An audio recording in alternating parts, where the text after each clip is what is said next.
دیکھیں ایک مسئلہ خوب اچھی طرح سے سمجھیں. قصائی حضرات جانور ذبح سنت کے مطابق آج کل نہیں کرتے. سمجھ رہے ہیں؟ جانور ذبح کرنے کا طریقہ یہ ہے کہ اس پہ جب چھری چلائیں تو اس کی 4 رگیں کٹتی ہیں. ایک کھانے کی نالی, ایک سانس کی نالی اور 2 خون کی نالیاں ہوتی ہیں. یہ کٹتی ہیں تو خون پریشر کے ساتھ نکلنا شروع. اس کے بعد جانور کو چھوڑ دیں, وہ بڑے آرام سے کٹ جاتی ہیں. ایسے کریں گے کٹ جائیں گی.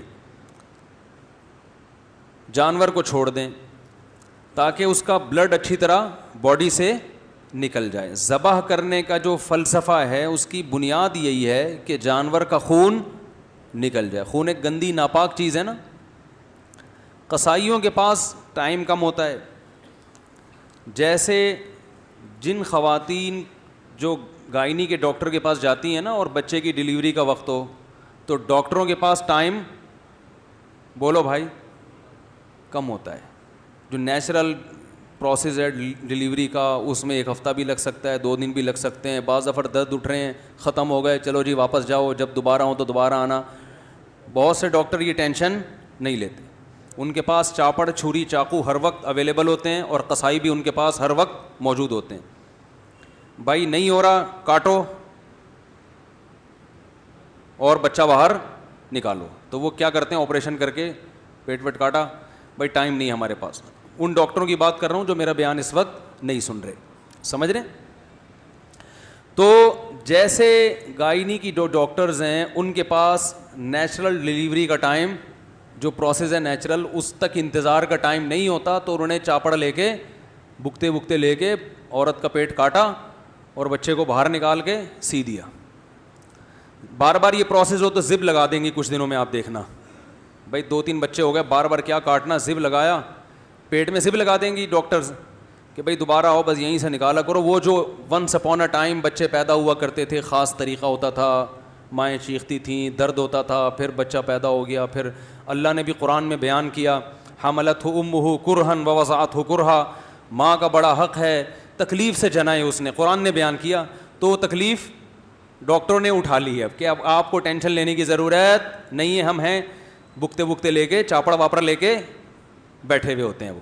تو جو ہماری عورتوں کے ساتھ ہسپتالوں میں بیڑا غرق ہو رہا ہے نا, اللہ کی پناہ ہے وہ. تو وہی حساب قصائی بھی کرتے ہیں جانوروں کے ساتھ. ان کے پاس بھی ٹائم نہیں ہوتا کہ جانور تڑپے, اس کا خون نکلے.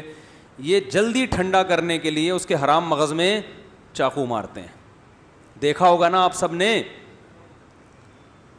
بھائی 4 رگیں کاٹیں, اب جانور تڑپ رہا ہے, خون نکلنے دو اس کا. نہ ٹائم نہیں ہے, ابھی وسیم کا بیل بھی گرانا ہے, سلیم نے بھی رابطہ کیا ہوا ہے, ٹائم کم ہے, مقابلہ سخت ہے. تو فوراً کیا کرتے ہیں, اس کے آپ نے دیکھا ہوگا چاقو اندر مارتے ہیں. اس سے جانور کو تکلیف بھی بہت ہوتی ہے اور جانور جلدی ٹھنڈا ہو جاتا ہے. تو جانور کو اگر بہت ہی جلدی ٹھنڈا کرنا ہے تو بھائی ادھر گولی مارو, ایک دم ٹھنڈا ٹھاٹ. اس ٹینشن کی ضرورت ہی نہیں ہے کہ 4 آدمی پکڑ کے رسی باندھ رہے ہیں, 6 آدمی اس کو گرا رہے ہیں, گردن گھما رہا ہے. بیل بھی دیکھ رہے ہیں کہ 10 دن سے تو میری ایسی سیوا ہو رہی تھی, اتنا پروٹوکول, ابھی اچانک ہو گیا ان لوگوں کو. تو خام میں بیل کو بھی ٹینشن میں ڈال دیا آپ لوگوں نے. تو بھائی اگر یہی ٹھنڈا ٹھاٹ ہی کرنا ہے, ٹینشن ہی نہیں لینی ہے, تو ادھر گولی مارو, ختم. یا اور آسان طریقہ, ادھر ایک چاپڑ مارو اس کے گردن پہ, پیچھے سے کٹ جائے گا ایک دم گردن الگ. ارے وہ آج کل تو مشینیں آ رہی ہیں, آ رہے یہاں رکھو گے ایک دم گردن کیا ہو جائے گی الگ, 2 منٹ لگیں گے, نہ باندھنے کی ٹینشن. تو شریعت نے کیوں کہا گراؤ اور باقاعدہ ذبح کرو؟ اس لیے کہ یہ 4 رگیں کٹیں گی, باقی نہ کٹیں. کیونکہ حرام مغز جب کٹ جاتا ہے نا تو جو دماغ ہے نا, دماغ اس کا وہ یہ آرڈر کرنا باڈی کو چھوڑ دیتا ہے کہ کوئی ایمرجنسی نافذ ہو گئی ہے. دیکھیں یہ جو پیچھے رگیں جا رہی ہیں نا, جو ہمارے دماغ میں پیچھے سے رگیں جا رہی ہیں, ان کا ہماری باڈی سے اور ریڑھ کی ہڈی کے ذریعے کنیکشن ہے نا پوری باڈی سے. تو جب جانور کے یہاں چھری چلتی ہے, یہ والا حصہ صحیح کام کر رہا ہے اس کا پیچھے سے, وہ سگنل دیتا ہے کہ کوئی ایمرجنسی نافذ ہو گئی ہے, کچھ غلط ہو گیا ہے, جس کے نتیجے میں باڈی کیا ہوتی ہے, تڑپتی ہے. جانور خوب ٹانگیں مارتا ہے, تڑپتا ہے وہ. تو اس تڑپنے سے ہارٹ بیٹ تیز ہوتی ہے اور بلیڈنگ اسپیڈ کے ساتھ ہوتی ہے, تو جتنی جلدی بلڈ نکلتا ہے جانور کو احساس بھی ختم ہو جاتا ہے تکلیف کا, اور ساتھ ساتھ گوشت خون سے کیا ہو جاتا ہے بھائی, پاک ہو جاتا ہے. جو غیر مسلم کھانا کھاتے ہیں نا, گوشت جو مردار کھاتے ہیں, جو جھٹکے کا گوشت, اس میں آپ گوشت پکائیں گے تو آپ کو بار بار اس میں خون نکلتا ہوا نظر آئے گا, تو خون سے پاک ہو جاتا ہے. اس میں بڑی مصلحتیں ہیں, بیماریاں ساری جانور کے بلڈ میں ہوتی ہیں تو وہ بھی نکل جاتا ہے, خون ناپاک چیز ہے اس سے بھی آپ بچ جاتے ہیں, اور گوشت میں ذائقہ بھی پیدا ہو جاتا ہے, یہ سارے فائدے حاصل ہوتے ہیں. تو اب کیا ہے کہ جب یہ ہڈی کاٹ ڈالی, یہاں سے مسئلہ کر دیا آپ نے, تو وہ جانور ہو گیا ایک دم مردار. وہ جو سگنل جا رہے تھے نا دماغ سے اس کو کہ ایمرجنسی ہے, وہ کنیکشن ہی کیا کر دیا, تو وہ ختم ہو گیا. تو اب وہ نہ تڑپتا ہے نہ اس کے وہ, تو وہ اس میں جو شریعت کا مقصد ہے وہ پورے طور پر حاصل نہیں ہوتا. تو جانور کو اگر یہاں سے کاٹا ہے حلال تو ہو جائے گا, لیکن یہ عمل کیا ہے, مکروہ ہے, ناپسندیدہ ہے. اور عام کمیلوں میں بھی نا کسائیوں کو اس کا پابند بنائیں, کیونکہ یہ بلڈ جب جانور کے گوشت میں رہتا ہے تو اسے بیماریاں بھی آتی ہیں. آپ کو پتہ ہے بڑے گوشت میں جتنی بیماریاں بلڈ کی وجہ سے ہیں. میں نے ایک ڈاکٹر سے سنا کہ اگر بڑے گوشت میں بلڈ کو اچھی طرح سے نکال دیا جائے تو بڑے گوشت کی بہت ساری بیماریاں جو بڑے گوشت کی وجہ سے ہوتی ہیں ویسے ختم ہو جائیں گی. تو اب آپ نے کیا کرنا ہے کہ جب جانور گرا ہے, قصائی نے جیسے ہی ذبح کیا, تو پہلے تو آپ قصائی کو آرام سے, پہلے جانور گرانے سے پہلے سمجھا دیں قصائی کو آرام سے, بھائی 4 رگیں کاٹ کے بسم اللہ اللہ اکبر پڑھ کے 4 رگیں کاٹنی, اور فوراً کیا ہو جانا ہے, سائڈ. ٹائم نہیں ہے تو اتنے میں دوسرا جانور گرا دو, اس کو آرام سے ٹھنڈا ہونے دو. پورے سال بقرعید کا انتظار کیا ہے تو 10 منٹ اور انتظار نہیں کر سکتے کیا؟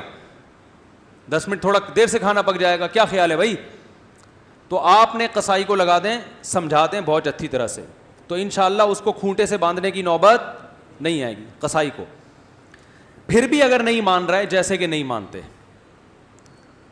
بہت سے قصائی نہیں مانتے, آپ ان کو 100 دفعہ سمجھاؤ بھائی 4 رگیں کاٹ کے چھوڑ دو, وہ نہیں مانے گا. تو پھر اس کا طریقہ یہ ہے کہ جتنے بندے جانور پر تھے وہ جانور کو چھوڑ پہ کس پہ آ جائیں, قصائی پہ آ جائیں. جانور اب کہیں نہیں جائے گا, گردن اس کی کٹ گئی ہے, پاؤں بندے ہوئے ہیں, 2-4 دفعہ کھڑا ہوگا کلا بازی کا, وہ نہیں بھاگنے والا, اب کسی کو سینگ وینگ نہیں مارے گا, بے فکر رہیں. اب سارے بندے جو جانور پہ تھے کس پہ آ جائیں, قصائی پہ آ جائیں. اور جس کھونٹے سے جانور بندھا ہوا تھا تھوڑی دیر کے لیے اس کھونٹے سے اس قصائی کو باندھ. قصائی لوگ کہتے ہیں مفتی صاحب ہماری توہین کر رہے ہیں, میں آپ کی توہین نہیں کر رہا, کیونکہ آپ یہاں تک نوبت آنے ہی نہیں دیں گے, آپ تو 4 رگیں کاٹ کے الگ ہو جائیں گے, لہذا میں آپ کی بات کر ہی نہیں رہا. لیکن پھر بھی اگر آپ الگ نہیں ہو رہے تو آپ خود بتاؤ آپ کے ساتھ اور کیا کیا جائے پھر اس کے علاوہ. اور چونکہ قصائی حضرات ہوتے ماشاءاللہ صحت مند ہیں, اس لیے میں کہتا ہوں کہ جتنے آدمی گائے پہ تھے نا وہ سارے کے سارے ادھر آ جائیں, کیونکہ اس طرح کا جو قصائی جو قابو میں آنے والا نہیں ہے.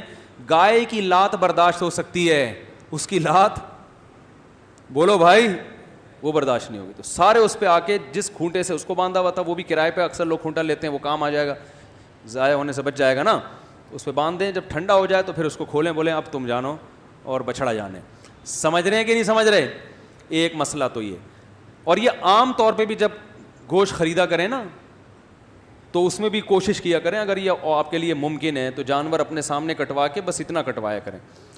اس کے نقصان کیا ہیں؟ حرام مغز کو کاٹنے کی پہلی بات خلاف سنت, ذبح کرنے کا سنت طریقہ نہیں ہے. دوسری بات جانور کو تکلیف ہوتی ہے, بہت ایک دم تڑپتا ہے جب اس کے لگتی ہے نا. تیسرا نقصان کیا ہے کہ گوشت میں بیماری باقی رہنے کا خطرہ ہوتا ہے بلڈ کے رہنے سے. چوتھا نقصان گوشت کے ذائقے میں بھی کمی آتی ہے, اور گوشت جلدی بھی, پانچواں بھی گوشت جلدی بھی خراب ہو جاتا ہے. اگر بلڈ اس کے اندر رہتا ہے نا تو گوشت پھر خراب ہونے کا پروسیس بھی بڑھ جاتا ہے. تو یہ 5 نقصانات سے بچنے کے لیے تھوڑا سا آپ کو ہمت کرنی پڑے گی. دوسری بات یہ ہے کہ جب قصائی سے جانور ذبح کروائیں تو اس بات کا اہتمام کریں کہ بہت سے غیر مسلم بھی بقرعید کے دنوں میں قصائی بنے ہوئے ہوتے ہیں. غیر مسلم کا ذبیحہ حلال نہیں ہے, یعنی اگر وہ ذبح کرے گا تو اس کا کھانا حلال نہیں ہے. سمجھ رہے ہیں؟ تو شک نہ کریں کسی قصائی کے بارے میں بلا وجہ, لیکن ہلکی پھلکی سی تحقیق کر لیں. مشرک کا ذبیحہ بھی حلال نہیں ہے. جو اللہ کے سوا کسی اور کو بھی مختار کل، مشکل کشا، حاجت روا سمجھتا ہو. عید کی نماز 6:40 پہ بہت دیر سے نہیں ہو رہی؟ اچھا چلو بہت دیر سے ہو رہی ہے یار. بقرعید میں تو لوگ ایسے اسپیڈ میں ہوتے ہیں. چلو بہرحال 6:40 پہ. تو توحید پرست ہونا چاہیے. تو آپ پہلے سے جانتے ہیں اگر تو ٹھیک ہے, نہیں تو آج کل آپ کو پتہ ہے خود مسلمانوں میں شرک بہت تیزی سے پھیل گیا ہے. تو کسی ایسے سے ذبح نہ کروائیں جو بالکل بلا تعویل آپ صلی اللہ علیہ وسلم کو حاجت روا، مشکل کشا، ہر جگہ موجود. تو اللہ اور رسول میں کوئی فرق ہی نہیں چھوڑا اس نے. تو اس طرح بھی اگر ہے تو پھر بھی ذبیحہ حلال نہیں ہوگا, چاہے وہ شیعہ میں ہو، دیوبندی میں ہو، بریلوی میں ہو، اہل حدیث میں ہو, کسی میں بھی ہو. مسلک کی بات نہیں ہے, بات ہے شخصیت کی, کہ کوئی شخص بھی اس عقیدے کا حامل ہے تو اس کا ذبیحہ حلال نہیں ہے. وہمی بننے کی ضرورت نہیں ہے کہ اب آپ ہر آدمی کے لیبارٹری ٹیسٹ کروانے لگیں کہ کیا عقیدہ ہے تیرا. جس کے بارے میں سیاق و سباق حالات سے لگ رہا ہو کہ یہ گڑبڑی ہے تو پھر اس سے پوچھ لیں. سمجھ رہے ہو؟ نہیں تو نارملی سب الحمدللہ توحید پرستی ہوتے ہیں. 2 باتیں ہو گئیں ذبح کرنے سے متعلق. تیسری بات, بہتر یہ ہے کہ ذبح خود کریں. سمجھتے ہو گے نہیں سمجھتے, ہمارے نبی صلی اللہ علیہ وسلم نے خود ذبح فرمایا ہے. آپ صلی اللہ علیہ وسلم نے حج کے موقع پر 100 اونٹ اپنے ہاتھ سے نہر کیے ہیں, اپنے دستے مبارک سے. سمجھ رہے ہو؟ اور اپنی اضحیہ کو بھی, اپنی قربانی کو بھی آپ صلی اللہ علیہ وسلم خود ذبح کیا کرتے تھے. اس سے ایک تو دل تھوڑا سا مضبوط ہوگا. آج آپ جانور ذبح کر رہے ہیں, کل میدان جنگ میں دشمنوں سے مقابلہ بھی ہو سکتا ہے. جو یہاں اتنا نازک ہو کہ گائے ذبح ہوتے ہوئے دیکھ نہیں سکتا, تو وہاں میدان میں وہ بموں کا مقابلہ کیسے کرے گا؟ تو ضرورت تو پڑ سکتی ہے نا. جب جنگ ہوتی ہے تو پھر صرف آرمی تھوڑی ہوتی ہے, پھر جوانوں کو بھی بلایا جاتا ہے نا. تو ایسا نہ ہو آپ گئے اور پھر آپ نے ایکسکیوز کر لیا وہاں جا کے کہ سر ہم سے یہ منظر دیکھا نہیں جا رہا. تو اس میں ایک دل بھی تھوڑا مضبوط ہوگا. تو اور ویسے بھی سنت ہے کہ خود ذبح کیا جائے, اور اس کا علماء کہتے ہیں اثر بھی پڑتا ہے. تو خود نہیں ذبح کر سکتے تو بہتر ہے کسی نیک آدمی سے ذبح کروائیں, اس کا اثر آتا ہے گوشت کے اندر, اس کی برکت آتی ہے. پھر بھی اگر آپ کہتے ہو نہیں جی قصائی نہیں, قصائی بھی نیک بھی ہوتے ہیں, ان میں بہت سے اچھے بھی ہوتے ہیں, ہر طرح کے ہوتے ہیں, جیسے عام لوگوں میں ہر طرح کے, تو ان میں اچھا ہے تو اسی سے بے شک ذبح کروا لیں, لیکن بہتر ہے خود. لیکن جب قصائی اگر ذبح کر رہا ہے تو تکبیر کہلوائیں. میں نے خود دیکھا ہے, منہ میں گٹکا ہوتا ہے, تکبیر منہ سے نکل نہیں رہی ہوتی.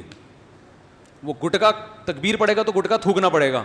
اب وہ اپنے 10 روپے آپ کے جانور کی خاطر قربان کرنے کے لیے تیار نہیں ہوتا. منہ میں پان ہوتا ہے, گٹکا ہوتا ہے, تو ایسے موقع پہ اس کو بولیں ذرا منہ سے زور سے کیا پڑھو, تکبیر. اور ویسے بھی جب مرغیاں خریدنے جاتے ہیں نا تو ان کو بھی دیکھا کریں تکبیر پڑھ بھی رہے ہیں کہ نہیں پڑھ رہے ہیں, کیونکہ تکبیر جان بوجھ کر اگر کسی نے چھوڑ دی تو جانور حلال نہیں ہوگا. بھولے سے چھوٹ گئی تو حلال ہے جان کر. اور تکبیر اس پر واجب ہے جو چھری چلائے گا. تو اگر 2 بندے پکڑ کے چھری چلا رہے ہیں, ایک سے چل نہیں رہی ہے, دونوں, تو دونوں پر تکبیر واجب ہے. ایک نے بھی چھوڑ دی تو جانور حلال, بولو بھائی, نہیں ہوگا. سمجھ گئے کہ نہیں سمجھ گئے؟ ایک اور مسئلہ, جانور بعض دفعہ بڑے شرارتی ہوتے ہیں, قابو میں نہیں آ رہے ہوتے. ہمارے ایک دوست نے بتایا کہ ایک بڑا موٹا کٹا بیل آیا, چند سال پرانی بات ہے, وہ کسی کے قابو میں ہی نہیں آ رہا تھا, ایسے لات گھما رہا تھا نا جمناسٹک کی طرح. تو ایک قصائی نے بڑے فنٹر بن کے نا, اس نے کہا کہ میں سنبھالتا ہوں اس کو. تو وہ مجھے واقعہ سنا رہے تھے, کہہ رہے وہ آیا بغیر کسی خوف و خطر کے بیل کے قریب آ گیا. کہہ رہے آنے میں ٹائم لگا ہے, غائب ہونے میں ٹائم نہیں لگا. کہہ رہے ہم دیکھ رہے ہیں ابھی یہاں تک گیا کہاں. وہ بیل نے نا پلٹ کے ایسی کک ماری ہے کہ وہ دور جا کے گرا, بچ گیا الحمدللہ. تو بعض جانور شرارتی ہوتے ہیں, قابو میں نہیں آ رہے ہوتے, تو ایسے موقع پر مجبوری میں اس بات کی بھی گنجائش ہے کہ آپ ان کو گولی وغیرہ مار کر زخمی, بولو بھائی, کر سکتے ہیں تاکہ یہ گر جائیں. بلا ضرورت یہ کام جائز نہیں ہے. ایسی شدید مجبوری میں بے ہوشی کا بھی آپشن ہے, اگرچہ بے ہوش کر کے جانور کو ذبح کرنا عام حالات میں جائز نہیں ہے, لیکن ایسی مجبوری میں بعض ہوتے ہیں نا ہر قسم کے. اور آسان حل یہ ہے کہ اگر جانور آپ سے نہیں گر رہا, جانور گرانے کے چکر میں 20-30 لوگ بعض دفعہ گر جاتے ہیں, وہ کہتے ہیں یار ذبح اس نے ہونا تھا, وہ ہم رہے ہیں. تو اگر کنٹرول میں بالکل بھی نہیں آ رہا ہے تو کھڑے کھڑے اس کو ذبح بھی کیا جا سکتا ہے. یعنی دو دھاری تلوار, دو دھاری جو چاقو ہوتا ہے نا, اس سے آپ گائے کے یہاں کٹ لگا سکتے ہیں, ادھر سے گھسائیں گے تو اس کی 4 رگیں کٹ جائیں گی, تو وہ کھڑے کھڑے ہی ذبح ہو جائے گی. یہ شدید مجبوری کی بات کر رہا ہوں میں, نہیں آ رہی بات. بھائی آپ نے گردن پہ اس کے چاقو مار دیا, خون بہا, وہ گر گئی, تو پھر اس کو پورا ذبح کر دیں. تو مجبوری میں اس طرح بھی کرنا جائز ہے. سمجھ رہے ہیں کہ نہیں سمجھ رہے ہیں؟ تو ایک مسئلہ یہ ہو گیا. اہم ترین مسئلہ ایک یہ بھی ہے کہ جانور کے قربان ہونے کے بعد گائے میں جو شریک ہیں تو ان کا گوشت تول کے تقسیم کرنا واجب ہے, اندازے سے تقسیم جائز نہیں ہے, چاہے سب شرکا راضی ہی کیوں نہ ہو. کیونکہ گوشت سودی اموال میں سے ہے.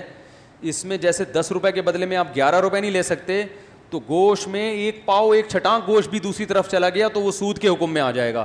اس کے دلائل کسی وقت تفصیل سے بتا دوں گا, پہلے بتا بھی چکا ہوں. ابھی فی الحال اتنا ذہن میں رکھیں کہ 7 حصے جو گوشت کے کریں گے تول کے تقسیم کرنا, بولو بھائی, ضروری. اگر تقسیم ہو رہی ہے, تقسیم سے بچنا چاہتے ہیں تو 7 حصوں میں کلیجی ملا دیں, تاکہ ادھر گوشت اگر زیادہ گیا تو کلیجی کے مقابلے میں ہو جائے.